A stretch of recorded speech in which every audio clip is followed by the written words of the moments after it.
কি হয়েছে বৌমা তোমার? কিছু হয়নি তো মা। কিছু হয়নি যখন, তাহলে মুখটা এরকম গোমড়া করে কেন রেখেছো? তুমি হলে এই ঘরের লক্ষ্মী, তুমি যদি মুখ এরকম গোমড়া করে রাখো তাহলে যেই খারাপ জিনিসটা হয় না সেটাও হতে পারে। তাই বলছি এরকম সবসময় হাসতে থাকো। এবার যাও গিয়ে আমার জন্য হাসতে হাসতে এক কাপ চা করে আনো। ঠিক আছে মা, এক্ষুনি যাচ্ছি। নিন মা আপনার চা।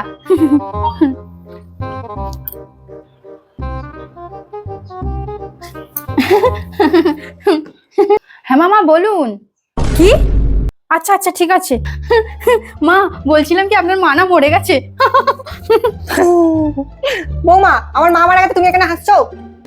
মা আপনিই তো বললেন সবসময় মুখ গোমরা করে না থাকতে। আমি হলাম এই ঘরের লক্ষ্মী, যদি সবসময় মুখ গোমরা করে থাকি যে খারাপ জিনিসটা হওয়ার না সেটাও হতে পারে। তাই আপনি তো বললেন সবসময় হাসতে, তাই সবসময় আমি হাসছি।